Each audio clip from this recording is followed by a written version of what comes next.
ಎಲ್ಲ ಭಾರತೀಯ ಪ್ರಜೆಗಳಲ್ಲಿ ನನ್ನ ವಿನಂತಿ. ಸರ್, ನನ್ನ ಹೆಸರು ಮಂಜುಳಾ ಅಂತ. ನನ್ನ ಗಂಡನ ಹೆಸರು ಪ್ರಕಾಶ್ ಎಂದು. ನಾವು ಬಂಗಾರಪೇಟೆ ತಾಲೂಕಿನಲ್ಲಿ ವಾಸವಾಗಿದ್ದೇವೆ. ಇಲ್ಲಿ ಬಂಗಾರಪೇಟೆ ಪೊಲೀಸ್ ಸ್ಟೇಷನಲ್ಲಿ ನಮಗೆ ಯಾವುದೇ ರೀತಿಯ ನ್ಯಾಯ ಸಿಗ್ತಾ ಇಲ್ಲ. ಇಲ್ಲಿ ಬಂಗಾರಪೇಟೆ ಸರ್ಕಲ್ ಇನ್ಸ್ಪೆಕ್ಟರ್ ನಂಜಪ್ಪ ಅನ್ನೋರು ನಮಗೆ ತುಂಬ ಹಿಂಸೆ ಕೊಡ್ತಾಯಿದ್ದಾರೆ ಸರ್. ಅವ್ರ ಮನೆಯಲ್ಲಿ ಬಂದು ನನ್ನ ಮಲ್ಗೋ ಅನ್ನೋ ಮಟ್ಟಕ್ಕೆ ಕರೀತಾ ಇದ್ದಾರೆ. ನನ್ನ ಕೀಳ್ಮಟ್ಟವಾಗಿ ನನ್ನ ನೋಡ್ತಾ ಇದ್ದಾರೆ. ಸೂಳೆ ಬೂಟ್ ಕಲಲ್ಲಿ ಓದಿದ್ರೆ ಮುಖಾಮುಖಿ ಪಂಚರ್ ಆಗುತ್ತೆ ಅಂತ ಮಾತಾಡ್ತಾ ಇದ್ದಾರೆ. ನಾವು ಯಾವುದೇ ರೀತಿಯ ಕೇಸ್ ತೊಗೊಂಡು ಕೊಟ್ಟರು ಕೂಡ ಆ ಕೇಸ್ನ ಬೇರೆಯವ್ರಿಗೆ ಅವ್ರ ಕಡೆಗೆ ರಿವರ್ಸ್ ಮಾಡಿ ಅವ್ರ ಹತ್ರ ಲಂಚ ತೊಗೊಂಡು ನಮ್ಗೆ ಅನ್ಯಾಯ ಮಾಡ್ತಾ ಇದ್ದಾರೆ.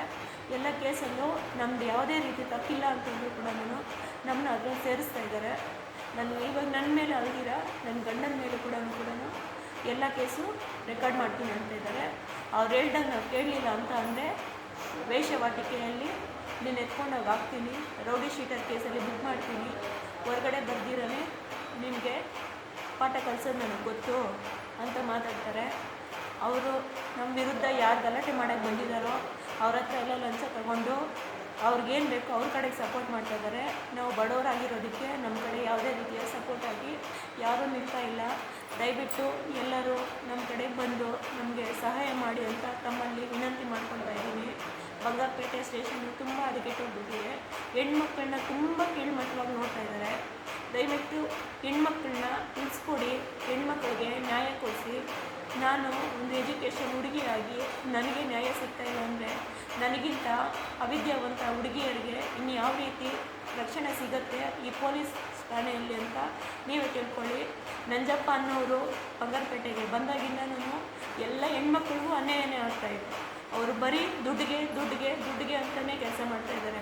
ಯಾರು ದುಡ್ಡು ಕೊಟ್ಟರೆ ಅವ್ರ ಮೇಲೆ ಏನು ಬೇಕಂತಂದ್ರೂ ಮಾಡಿಸೋದಕ್ಕೆ, ಯಾವ ಕೇಸ್ ಬೇಕಂತಂದ್ರೂ ಹಾಕೋದಕ್ಕೆ ಅವರು ಸಿದ್ಧವಾಗಿದ್ದಾರೆ.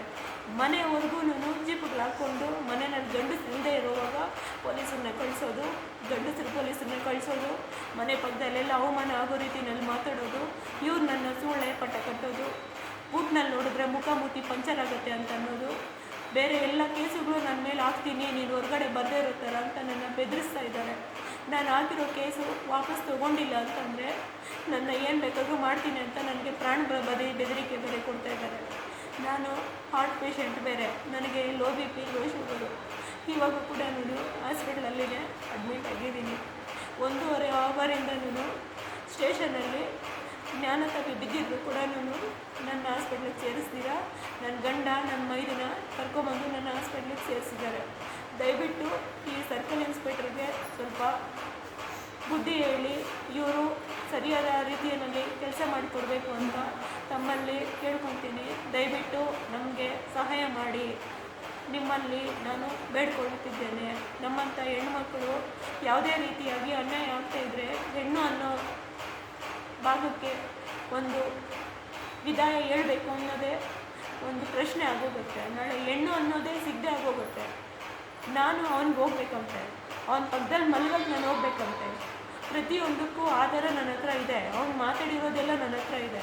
ಪಕ್ಕದ ಮನೆಯವ್ರು ಗಲಾಟೆ, ಮುಸ್ಲಿಮ್ಸ್ ಅವರು ಬಂದು ನಮ್ಮ ಮೇಲೆ ಗಲಾಟೆ ಮಾಡಿರೋದಕ್ಕೆ ವಿಡಿಯೋಸು, ಆಡಿಯೋ ಎಲ್ಲ ನಮ್ಮ ಹತ್ರ ಇದ್ದರೂ ಕೂಡ ಮುಸ್ಲಿಮ್ಸ್ ಕಡೆಯವ್ರಿಗೇ ಲಂಚ ತೊಗೊಂಡು ಅವ್ರ ಕಡೆಯೇ ನ್ಯಾಯ ಒದಗಿಸಿ ಅವ್ರಿಗೆ ಕೊಡ್ತಾ ಇದ್ದಾರೆ. ನಮ್ಮ ಮೇಲೆ FIR ಬುಕ್ ಮಾಡಿ ನಮ್ಮನ್ನ ಒಳಗಡೆ ಹಾಕ್ತಾಯಿದ್ದಾರೆ. ಕೇಳಿದ್ದಕ್ಕೆ ಹೋಗಿದ್ದಕ್ಕೆ ಅವಾಚ್ಯವಾಗಿ ಮಾತಾಡಿ ಬಾರೆ, ಹೋಗೆ, ಸೂಳೆ ಇಂಥ ಪದಗಳನ್ನ ಮಾತಾಡ್ತಾ ಇದ್ದಾರೆ.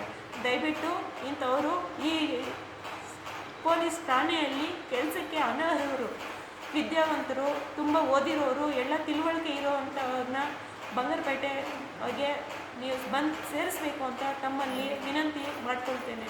ದಯವಿಟ್ಟು ನಮ್ಮಂಥ ಹೆಣ್ಮಕ್ಳಿಗೆ ನ್ಯಾಯ ಕೊಡಿಸಿ. ನಿಮ್ಮಲ್ಲಿ ಕೇಳಿಕೊಳ್ಳುವುದು ಇದೊಂದೇ, ದಯವಿಟ್ಟು ನಮ್ಮಂಥ ಹೆಣ್ಮಕ್ಳಿಗೆ ರಕ್ಷಣೆ ಕೊಡಿ.